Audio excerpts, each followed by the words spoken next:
오늘 말씀의 제목은 리더의 품격 첫 번째입니다. 그 품격이라는 단어를 많이 들어보셨죠? 네. 이 품격이 무슨 의미일까요? 품격. 우리가 단어를 많이 쓰고 있는데 이 품격이라는 단어에 대해서 정확하게 잘 모르는 것 같습니다. 위격? 네? 품위와 위격. 품위와 위격? 품위와 위격? 위격? 위격은 뭐예요? 자격? 자격? 네, 맞았, 비슷하게 맞췄습니다. 네. 품성과 인격을 말한다고 합니다. 우리의 어떤 성질이나 됨됨이를 말합니다. 성경 속에 많은 그 위대한 리더들이 있습니다. 성경 속에 그 리더들을 통해서 우리가 어떤 리더가 되어야 할지, 또 무엇을 배우고 준비해야 될지 한번 앞으로 계속 살펴보도록 하겠습니다. 첫 번째로 살펴볼 리더는 모세입니다. 오늘 모세가 하나님을 만나 부름받는 그 말씀, 모세의 소명이라고 할 수 있는 그 3장 말씀을 통해서 리더의 품격은 어떤 것들인지 한번 살펴보도록 하겠습니다. 자, 지금 이 상황이 이 앞에 상황을 알아야 이해할 수가 있는 장면입니다. 이 모세가 살던 시대는 이스라엘 백성들이 이집트의 종살이로 살던 시대였습니다. 그래서 아마도 이스라엘 백성들이 피라미드를 막 짓는 데 많이 도와주지 않았을까 그런 생각을 해보게 되었습니다. 이스라엘 백성들이 이집트의 그 종으로 살면서도 막 아기들이 막 많이 태어나는 거예요. 고생하면은 막 힘들게 막 부려먹으면 좀 애들이 좀 덜 생길 줄 알았는데 막 자손들이 막 번성하는 거예요. 그래서 이집트가 위협을 느끼기 시작했습니다. 그래서 이집트의 왕이 이스라엘 사람들 중에서 그 아들이 태어나면 남자 아이가 태어나면 모두 죽이라는 명령을 내리게 됩니다. 그래서 이때 태어난 게 바로 모세였습니다. 모세는 모세의 엄마가 모세를 보니까 너무 잘생겼다고 합니다. 그래서 이 아들을 3개월 동안 숨겨놨어요. 집에서 3개월 동안 숨겨서 키웠는데 그 아기들이 울까요, 안 울까요?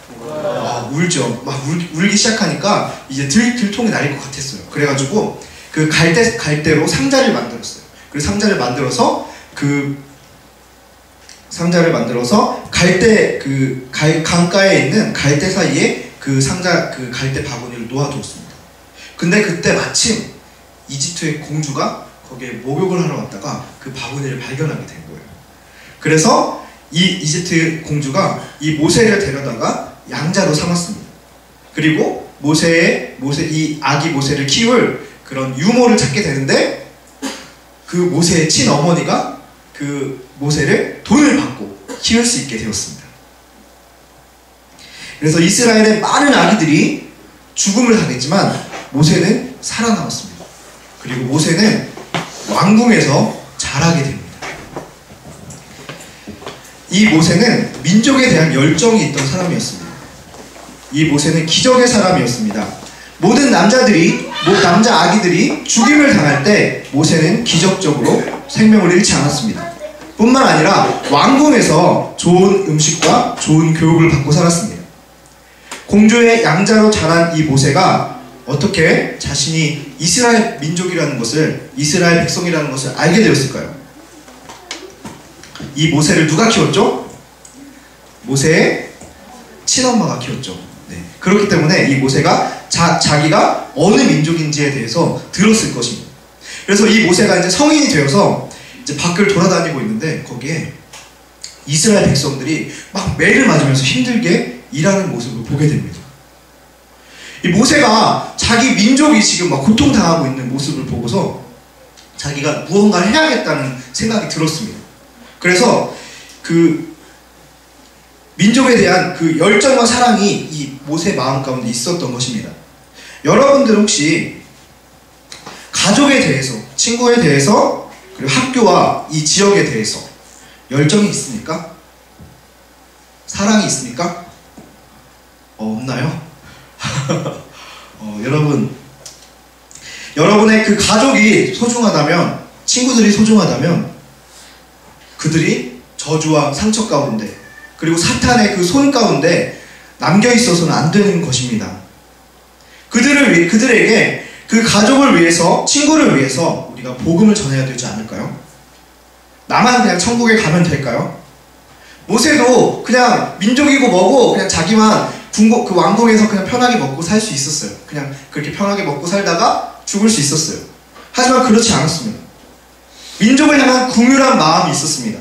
그리고 민족의 고통과 아픔을 극복하고자 하는 그런 자신의 방법으로 노력을 했던 것입니다.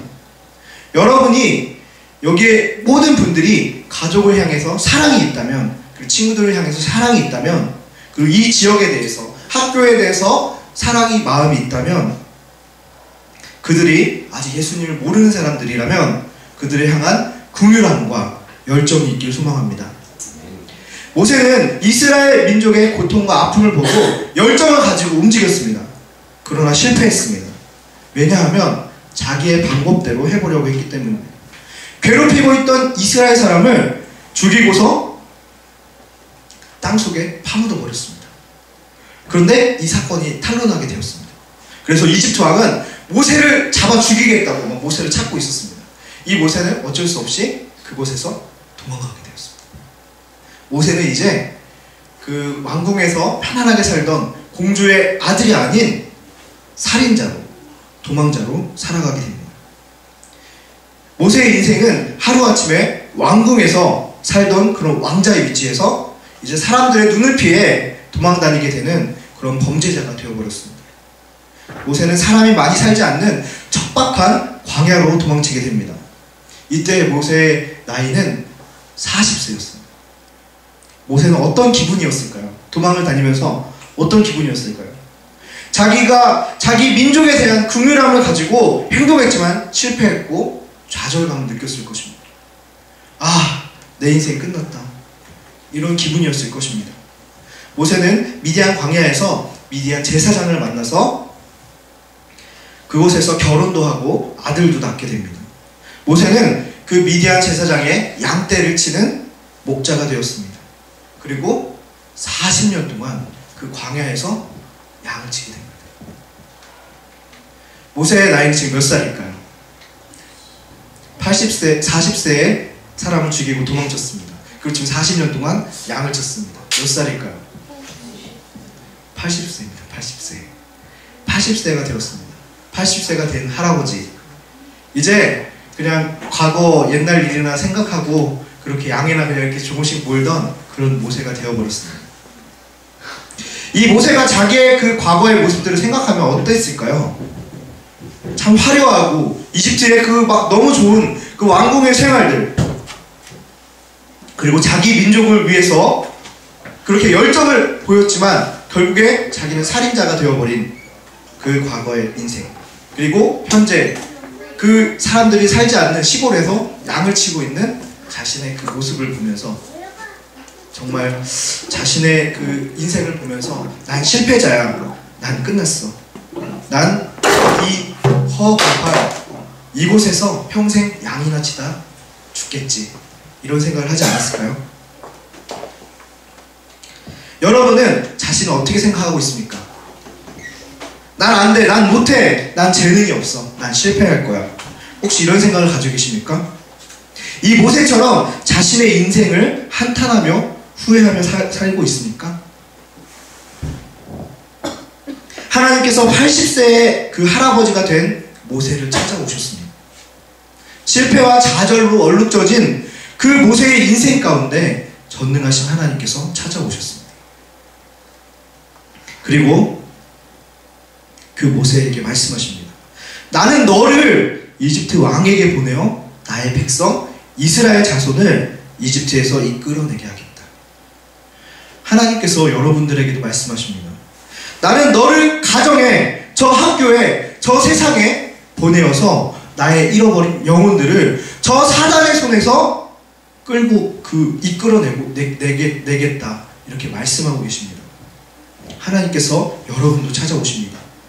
여러분 자신을 어떻게 생각하고 있든 간에, 여러분 인생을 어떻게 살았든 간에 우리를 지으시고 우리를 그 무엇보다 사랑하시는 그 하나님께서 우리를 찾아오시는 것입니다. 여러분 한 사람 한 사람은 정말 귀한 사람입니다. 놀라운 가능성을 가진 사람입니다. 여기에 그 80세 넘으신 분 계신가요? 80세. 우리 권사님들 연세가 아직 80세 안 되셨나요? 네. 네. 자, 이 80세의 이 모세도 하나님께서 만나주셨고 그를 통해서 일하고자 하십니다. 그리고 여기서 사람을 죽인 그런 죄를 지은 사람 있나요 혹시? 네. 40년간 그냥 시골에서 양만 치던 사람이 있었나요? 여러분은 모세보다 더 가능성이 있는 사람입니다. 하나님께서는 그 살인자였던 그 80세의 할아버지 그리고 시골에서 양치고 있는 그 모세를 통해서 일하시길 원하시는 것입니다. 그 하나님께서 모세를 부르신 하나님께서 여러분을 만나주십니다. 그리고 여러분을 통해서 놀라운 일들을 하시길 원하십니다. 여러분들을 불러서 리더로 세우고 계신 것입니다. 하나님께서 모세를 만나주시고 모세에게 이스라엘 자손들을 이끌어내라고 말씀하셨을 때 모세는 어떻게 반응했을까요? 제가 뭐라고, 제가 감히 어떻게 이집트 왕에게 가서 이스라엘 자손을 이집트에서 끌어내겠습니까? 이스라엘 자손들이 제 말을 안 믿으면 어떡합니까? 저는 말도 잘 못합니다. 이 반응이 바로 모세가 생각하는 자신의 모습이었습니다. 나는 별거 아닌 존재입니다. 제가 뭘 할 수 있겠습니까? 난 실패자인데, 난 이것도 못하고 저것도 못하는데, 난 범죄자인데, 난 내 말이 사람들이 들어주긴 할까요? 난 말도 잘 못하는데. 모세는 자신이 할 수 없다고 생각했습니다. 그런데 하나님은 이 모세를 만나주셨고 이 모세를 통해서 이스라엘 백성들을 풀어주길 원하셨던 것입니다. 하나님께서 장난삼아 그냥 오신 걸까요? 80세 할아버지 그냥 한번 놀려주려고? 그렇지 않습니다. 하나님께서는 모세를 향한 분명한 계획이 있으셨던 것입니다. 하나님은 이 모세보다 모세를 더 잘 아시는 분이십니다. 모세는 자신의 한계 가운데 그냥 머무르려고 했지만 하나님은 그 한계와 그 문제들을 뛰어넘기를 원하셨습니다. 그 문제들을 돌파하는 리더로 서길 원하셨습니다. 이 문제들과 한계들을 돌파하는 것은 모세가 하나님의 말씀에 순종했을 때 가능해진 것입니다. 그 모세가 하나님의 말씀에 순종했을 때 모세에게 지혜를 주셨고 능력을 주셨고 함께 일할 수 있는 동역자를 주셨습니다. 여러분, 어떤 한계와 어떤 문제들이 여러분이 리더가 되는데 방해하고 있습니까? 여러분들이 리더들의 말에 순종하시길 바랍니다. 여러분들을 지원해주고 격려해주는 그 리더들이, 여러분을 위해 매일 기도하는 그 리더들이 여러분들을 도와줄 것입니다. 여러분들이 돌파할 수 있는 길을 알려주실 것이고 방법을 알려줄 것입니다. 그렇기 때문에 우리들이 리더에게 순종해야 하는 것입니다. 오늘 말씀을 정리하겠습니다. 손만 봐주세요. 자, 여러분, 예수님을 알지 못하는 영혼들을 향해 열정을 가지십시오. 가정이든 친구이든 예수님을 알지 못하는 모든 영혼들에게, 모든 사람들에게 열정과 사랑이 있어야 합니다. 예수님의 관심이 저 세상에 잃어버린 영혼들에게 향해 있었던 것처럼 우리들의 관심이 예수님을 알지 못하는 영혼들에게 가 있어야 될 것입니다. 잃어버린 영혼을 향한 열정이 있어야 합니다.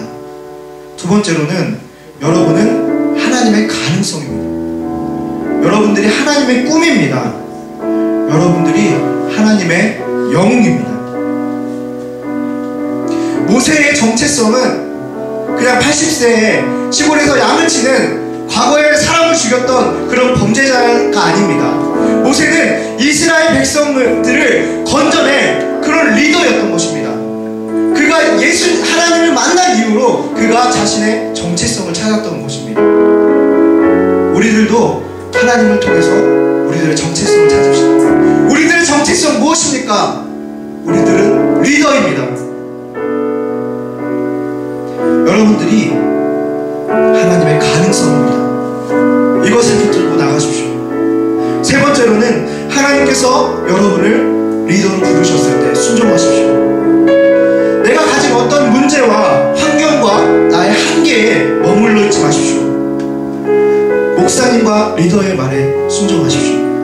여러분들이 그 문제를 극복하고 돌파해 나갈 수 있도록 지원해 주시고 도와주실 것입니다.